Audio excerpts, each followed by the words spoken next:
નમસ્કાર વિદ્યાર્થી મિત્રો, હું દિવ્યેશ ધીમર ધોરણ 10 ના આ સામાજિક વિજ્ઞાનના ઓનલાઈન લેક્ચરમાં આપ સર્વ વિદ્યાર્થીઓનું હાર્દિક સ્વાગત કરું છું।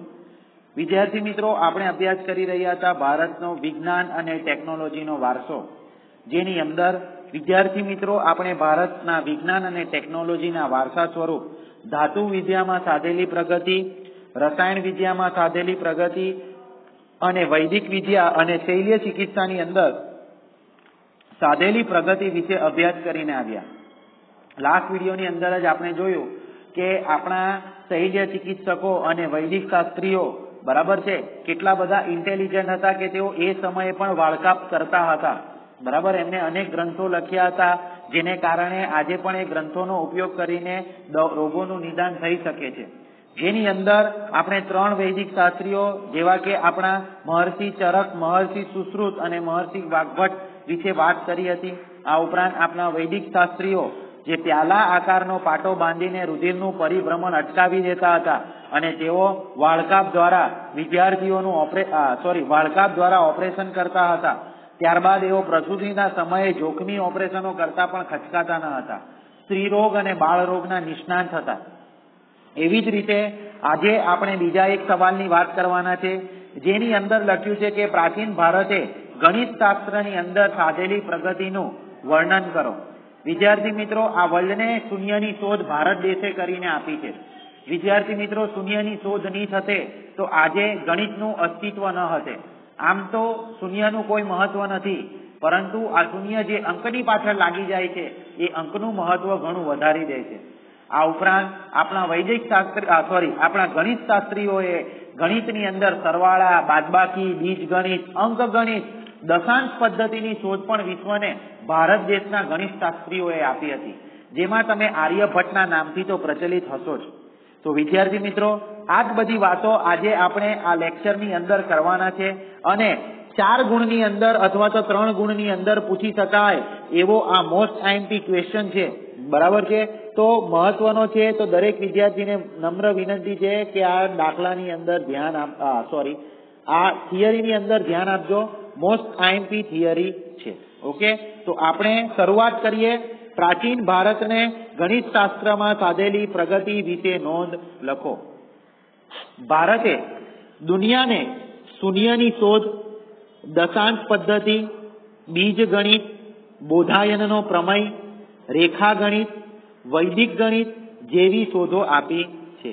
બરાબર છે, પ્રાચીન ભારતે દુનિયાને શેની શોધો આપી છે કે ભાઈ શૂન્યની શોધ કરીને આપી, દશાંશ પદ્ધતિ, બીજગણિત, બોધાયનનો પ્રમેય, રેખાગણિત અને વૈદિક ગણિત જેવી શોધો કરીને આપી। આંકડાની પાછળ શૂન્ય લગાવીને પ્રક્રિયાના શોધક ગૃત્સમદ ઋષિ ગણાય છે। બરાબર છે, આંકડાની પાછળ, અંકની પાછળ શૂન્ય લગાવીને જે પ્રક્રિયા શરૂ કરી હતી ને એ સૌ પ્રથમ કયા ઋષિએ કરી હતી?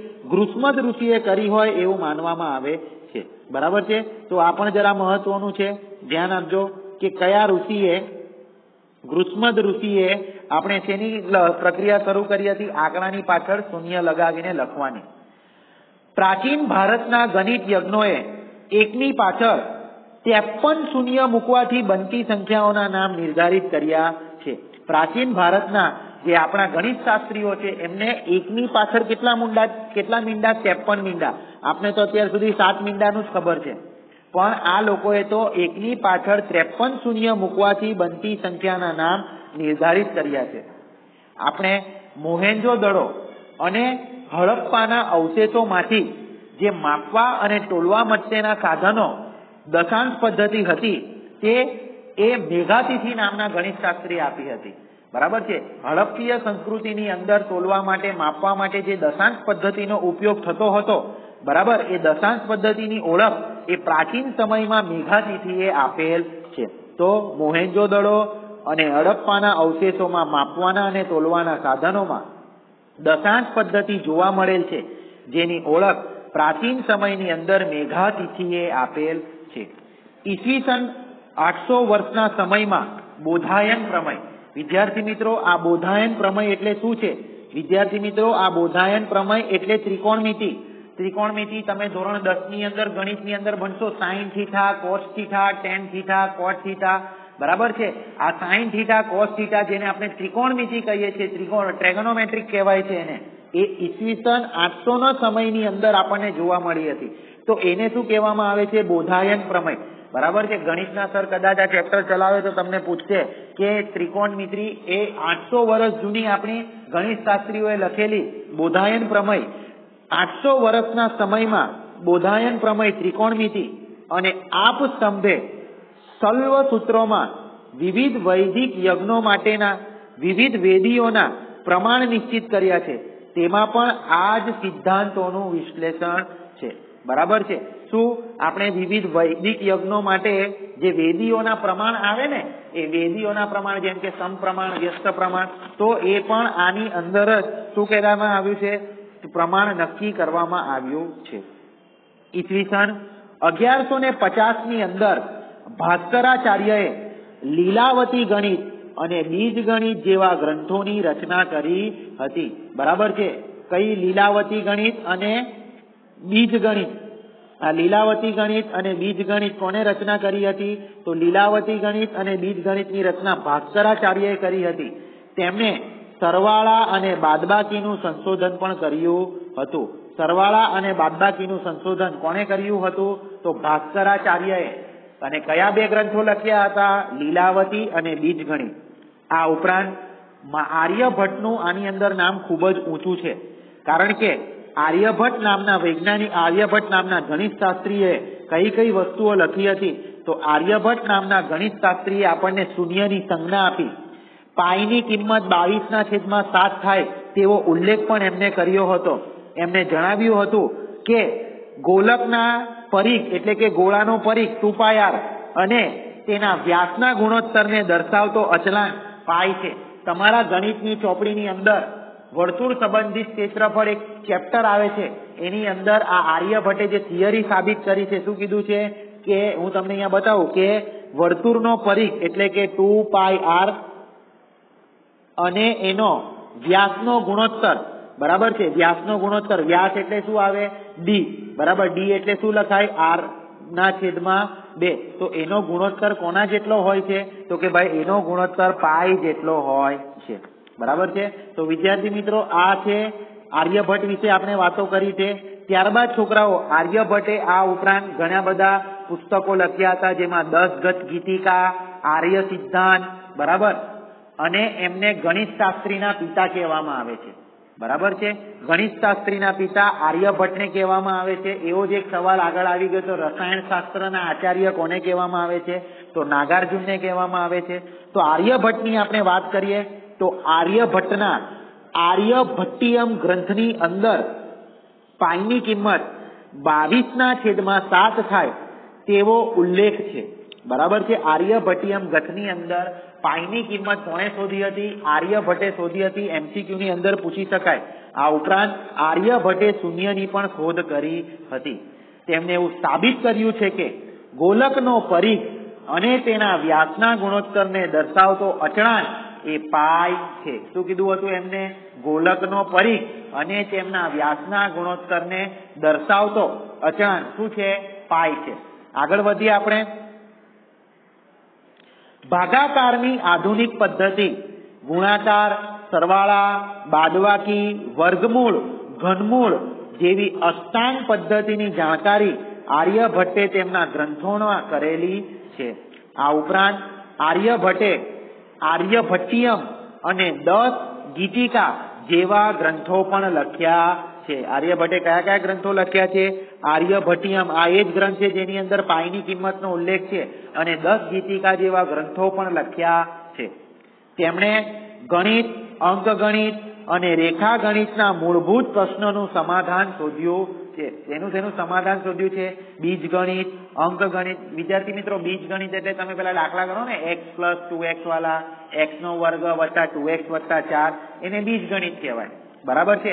અંકગણિત એટલે આંકડાશાસ્ત્ર, બહુલક, મધ્યક, વિચલન. બરાબર. આને આંકડાશાસ્ત્ર કહેવાય. તેમણે આર્ય સિદ્ધાંતમાં જ્યોતિષશાસ્ત્રના મૂળ સિદ્ધાંતોનું સંક્ષેપમાં વર્ણન કર્યું છે. તેનું આર્ય સિદ્ધાંતની અંદર જ્યોતિષશાસ્ત્રના સિદ્ધાંતોનું પણ વર્ણન કરેલું છે. વિદ્યાર્થીઓ, જ્યોતિષશાસ્ત્ર હોય ને એને પણ ગણિતનું થોડું નોલેજ હોવું જોઈએ, કારણ કે જ્યોતિષશાસ્ત્ર આપણી કુંડળી બેસાડે ને ત્યારે એ લોકો કઈ ગણતરી કરીને જ લખતા હોય છે. આમ આર્યભટ્ટને ગણિત શાસ્ત્રના પિતા તરીકે ઓળખવામાં આવે છે. તો વિદ્યાર્થી મિત્રો, ગણિત શાસ્ત્રના પિતા કોને કહેવામાં આવે છે? ગણિત શાસ્ત્રના પિતા આર્યભટ્ટને કહેવામાં આવે છે. આ ઉપરાંત બોધાયન, આપસ્થમ, કાત્યાયન, ભાસ્કરાચાર્ય અને બ્રહ્મગુપ્ત વગેરે જેવા વિદ્વાનોએ પોતાના ગ્રંથોની અંદર ગણિત શાસ્ત્રના જુદા જુદા પાસાઓની ચર્ચા કરેલ છે. કોણ કોણ? બોધાયન, આપસ્થમ, કાત્યાયન, ભાસ્કરાચાર્ય અને બ્રહ્મગુપ્ત જેવા વિદ્વાનોએ પોતાના ગ્રંથોની અંદર ગણિત શાસ્ત્રના જુદા જુદા પાસાઓની ચર્ચા કરેલ છે. તો વિદ્યાર્થી મિત્રો, આ સવાલ હતો 4 ગુણની અંદર પૂછી શકાય તેવો કે પ્રાચીન ભારતના ગણિત શાસ્ત્રમાં થયેલા પ્રદાન વિશે પ્રગતિ કરો. હવે વિદ્યાર્થી મિત્રો, આપણે નેક્સ્ટ સવાલ જોઈએ અને નેક્સ્ટ સવાલની અંદર આપણે ખગોળશાસ્ત્ર વિશે વાત કરીએ. શેના વિશે વાત કરીએ? ખગોળશાસ્ત્ર. વિદ્યાર્થી મિત્રો, ખગોળશાસ્ત્ર કોને કહીએ? ખગોળશાસ્ત્ર એટલે ગ્રહો પરથી આપણું રાશિફળ જાણીએ એને જ્યોતિષ ફલિત કરવામાં આવતું, બરાબર ને? ગ્રહો પરથી આપણું રાશિફળ જાણવામાં આવે કે ભાઈ તમારા ગ્રહની અંદર, તમારી કુંડળીની અંદર આ ગ્રહો બેઠા છે તો તમને આનો લાભ થશે, આની હાનિ થશે. આ ઉપરાંત ક્યારે ક્યારે ભરતી આવશે, ક્યારે ઓટ આવશે, ક્યારે અવકાશી ગ્રહો જોવા મળશે, ક્યારે સૂર્યગ્રહણ થશે, ક્યારે ચંદ્રગ્રહણ થશે, બરાબર છે? એને શું કહેવામાં આવે? ખગોળશાસ્ત્ર કહેવામાં આવે. તો ખગોળશાસ્ત્રને લગતા ઘણા બધા ગ્રંથો ભારતમાં લખાયા છે, બરાબર છે? ખગોળશાસ્ત્રને લગતા ઘણા બધા ગ્રંથો ભારતની અંદર લખાયા છે અને તેઓ પ્રાચીન વિદ્યાપીઠની અંદર પણ તેનો અભ્યાસ થતો હતો. આ સવાલ વિદ્યાર્થી મિત્રો 3 ગુણની અંદર જ પૂછી શકાય. આગળ વધીએ આપણે. ગ્રહો અને તેમની ગતિ, નક્ષત્ર અને અવકાશી પદાર્થો પરથી ગણતરીપૂર્વક ખગોળ અને જ્યોતિષશાસ્ત્રનો સારો વિકાસ થયેલો છે. ગ્રહોની ગતિ, એમના નક્ષત્ર અને અવકાશી પદાર્થો પરની ગણતરીપૂર્વક ખગોળ અને જ્યોતિષનો વિકાસ થયેલો છે. મેં તમને ગણિતશાસ્ત્રનો સવાલ સમજાવ્યો ત્યારે તમને કીધું કે જ્યોતિષશાસ્ત્રની અંદર ગણિતશાસ્ત્ર કામ આવે ગ્રહોની ચાલ જાણવા માટે. આગળ ગ્રહો ઉપરથી ફળ પ્રમાણે જ્યોતિષ ફલિત કરવામાં આવતું. આમ શાસ્ત્રની અંદર ખગોળશાસ્ત્ર સૌથી પ્રાચીન છે. તો વિદ્યાર્થી મિત્રો, પરીક્ષાની અંદર તમને કે સૌથી પ્રાચીન શાસ્ત્ર વિશે વાત કરો તો સૌથી પ્રાચીન શાસ્ત્રમાં તમારે શું લખીને આવવાનું? ખગોળશાસ્ત્ર, બરાબર છે? આમ શાસ્ત્રની અંદર સૌથી પ્રાચીન શાસ્ત્ર ખગોળશાસ્ત્ર છે. આર્યભટ્ટે સાબિત કર્યું હતું, સૌથી પહેલા આર્યભટ્ટે સાબિત કરેલું કે પૃથ્વી પોતાની ધરી ઉપર ફરે છે અને ચંદ્રગ્રહણ થવાનું સાચું કારણ પૃથ્વીનો પડછાયો છે, બરાબર છે વિદ્યાર્થી મિત્રો? આ આર્યભટ્ટે જે એમનું પુસ્તક હતું, બરાબર છે, આર્યભટ્ટિયમની અંદર, આની અંદર એમને સાબિત કરેલું હતું કે પૃથ્વી પોતાની ધરી પર ફરે છે અને ચંદ્રગ્રહણનું સાચું કારણ તો પૃથ્વીનો પડછાયો જ છે, જેને તજજ્ઞો કયા નામે ઓળખાતા હતા? અજરભર. કયા નામે ઓળખાતા હતા? અજરભર. એટલે એ લોકો ચંદ્રગ્રહણની જે ઘટના હતી એ ચંદ્રગ્રહણની ઘટનાને એ સમયે અજરભર નામથી સંબોધતા હતા. વિદ્યાર્થી મિત્રો, આર્યભટ્ટના નામ પરથી જ ભારતના પ્રથમ ઉપગ્રહનું નામ આર્યભટ્ટ રાખવામાં આવ્યું હતું. MCQ નો મહત્વનો સવાલ છે વિદ્યાર્થી મિત્રો, આયરોઆ, બરાબર છે? કે આ ભારતના પ્રથમ ઉપગ્રહનું નામ કોના ઉપરથી રાખવામાં આવ્યું હતું? આર્યભટ્ટના નામ પરથી પ્રથમ નામ રાખવામાં આવ્યું હતું. શું નામ રાખવામાં આવ્યું હતું? આર્યભટ્ટ. આ ઉપરાંત જે ગુરુત્વાકર્ષણનો નિયમ છે, બરાબર ને? ન્યૂટને તો ગુરુત્વાકર્ષણની શોધ બહુ પછી થયેલી, પરંતુ ગુરુત્વાકર્ષણના નિયમો એ પહેલા જ આપણા બ્રહ્મગુપ્ત નામના વૈજ્ઞાનિક હતા, એમને આ બ્રહ્મ સિદ્ધાંત નામના ગ્રંથની અંદર કહી દીધું હતું કે ગુરુત્વાકર્ષણ જેવી કંઈક વસ્તુ પૃથ્વી ઉપર છે કે કોઈ વસ્તુ ઉપરથી નીચે જ આવે છે, નીચેથી ઉપર ક્યારેય જતી નથી. તો ગુરુત્વાકર્ષણના નિયમનો ઉલ્લેખ પણ બ્રહ્મગુપ્તે પોતાના બ્રહ્મ સિદ્ધાંત ગ્રંથની અંદર કરેલો છે. કયા ગ્રંથની અંદર? બ્રહ્મ સિદ્ધાંત.